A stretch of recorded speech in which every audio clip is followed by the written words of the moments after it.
बारिश का मौसम चल रहा था। सारे पंछी अपने अपने घरों में थे। जिसका घर पक्का था उसके लिए बारिश बहुत ही ज़्यादा अच्छा था। माँ, बारिश में कितना मजा आ रहा है ना। ये बारिश कितना अच्छा होता है। हाँ बेटे, ये बारिश बहुत ही ज़्यादा अच्छा है। और जिसका घर पक्का नहीं था, कच्चा था, उसके लिए ये बारिश थोड़ी भी अच्छी नहीं थी। माँ, अब तो बारिश का पानी चारों तरफ से हमारे घर में टपक रहा है। हमारे घर में पानी तो भरता ही जा रहा है। हाँ मेरा बच्चा। हे भगवान, अब मैं क्या करूँ। बारिश रुकने का नाम ही नहीं ले रहा है और घर में जितना भी अनाज था वो भी सारा खत्म होते जा रहा है। चिड़िया यह सब सोच ही रही थी, तभी वहाँ पर मिंकू मौसी आ जाती हैं। और मिंकू मौसी चिड़िया से बोलती हैं, क्या हुआ चीकू, तुम इतनी परेशान क्यों दिख रही हो। आपको क्या बताऊं मिंकू मौसी, आप तो सारा देख ही रही हैं कि मेरे घर में चारों तरफ से पानी टपक रहा है और जितना भी अनाज था वो भी सारा खत्म होते जा रहा है। मेरा तो घर भी पक्का नहीं है। मैं तो बस यही सोच रही हूँ कि मैं अपने बच्चे को लेकर कहाँ जाऊँ इस बारिश में। बस इतनी सी बात के लिए परेशान हो। चीकू, तुम परेशान मत हो, सब ठीक हो जाएगा। मेरा घर पक्का है और मैं तो वहाँ पे अकेली ही रहती हूँ। तुम चलो वहीं चल के मेरे पास ही रहना। मेरा भी मन लग जाएगा और तुम दोनों भी अच्छे से वहाँ पे रह लोगे। फिर वो दोनों मिलके मौसी के घर चले जाते हैं और वहीं पे रहने लगते हैं। जब चीकू वहाँ पे जाती है तो मिंकू मौसी का घर देखने लगती है। मिंकू मौसी, आपका घर तो बहुत बड़ा है, लेकिन वहाँ पे क्या है मौसी। चीकू, वहाँ पे दुकान था। जब मेरे पति थे तो मैं और मेरे पति मिलके हम दोनों दुकान चलाते थे। वहाँ पे पिज्जा का दुकान था। वो पिज्जा बहुत ही ज्यादा अच्छा बनाते थे। उनका दुकान बहुत ही ज्यादा चलता था। लेकिन जब उनका निधन हो गया तो उसके बाद से ये दुकान ही बंद हो गया। तब से अब मैं भी बूढ़ी हो गई हूँ, मुझसे भी काम नहीं होता है, तो ये ऐसे ही पड़ा है। मौसी, क्या मैं इस दुकान को खोल सकती हूँ। मुझे पिज्जा बनाना बहुत ही ज़्यादा अच्छे से आता है। अगर आप मुझे इजाज़त दें तो मैं पिज्जा बना के बेच सकती हूँ। अरे चीकू, मैंने तुमको कभी किसी चीज़ के लिए मना किया है क्या। लेकिन तुमसे चल पाएगा क्या। हाँ मौसी, मैं इस दुकान को चला लूँगी क्योंकि मैं पिज्जा बनाना बहुत अच्छे से जानती हूँ। और अगर ये दुकान हम लोग खोल लेंगे तो हमारे पास कुछ पैसे भी आ जाएंगे।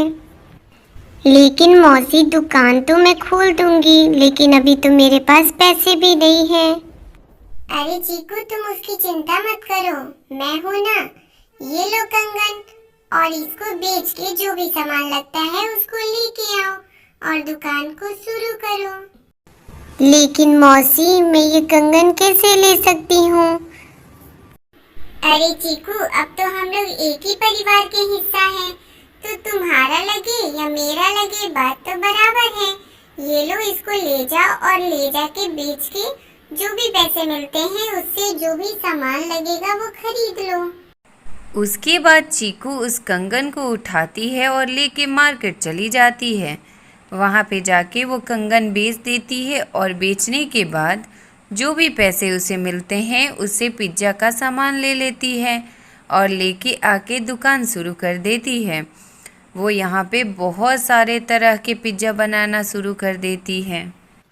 मम्मा, वो देखो, चीकू आंटी तो पिज्जा का दुकान खोल दी है। माँ, मुझे भी पिज्जा खाना है, मुझे पिज्जा खिलाओ ना। ठीक है मेरा बच्चा, चलो मैं तुम्हें पिज्ज़ा खिलाती हूँ। अरे चीकू, पिज्ज़ा का तो खुशबू बहुत ही ज़्यादा अच्छा आ रहा है, हमें भी जल्दी से पिज्ज़ा खिला दो।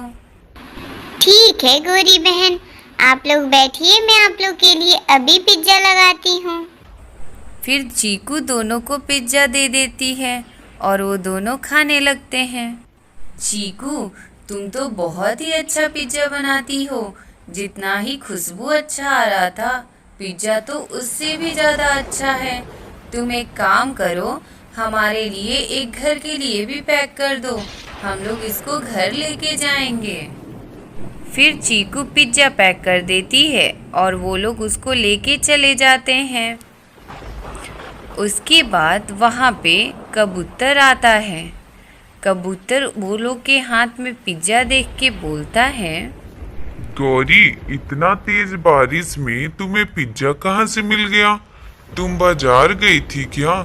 इस पिज्जे का तो खुशबू बहुत ही ज्यादा अच्छा आ रहा है।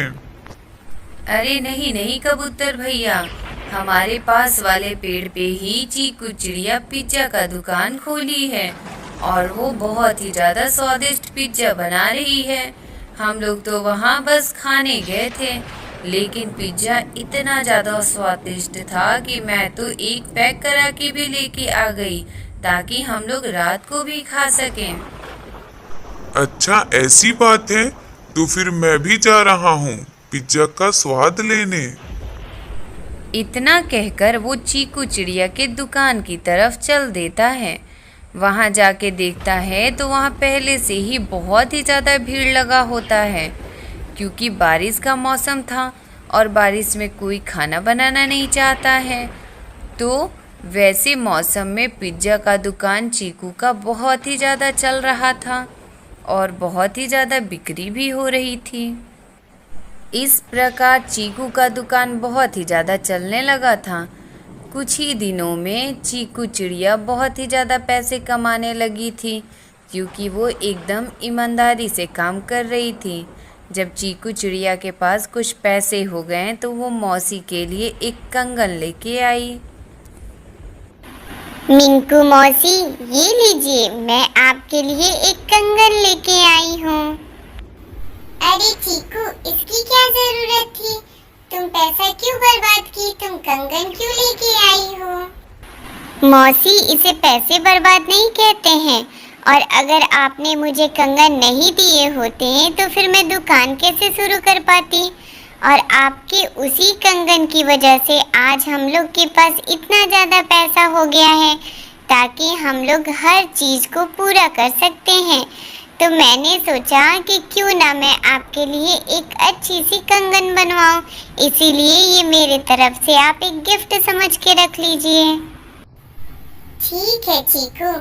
जानती हो चीकू, पहले मैं बहुत ही ज्यादा अकेली थी, क्योंकि मेरे पति का जब निधन हो गया था तो मैं इस घर में अकेली रहती थी। लेकिन तुम दोनों के आने की वजह से अब मेरा मन भी लग जाता है और हमारा फैमिली भी बन गया है, तो अब मुझे कभी भी अकेलापन फील नहीं होता है।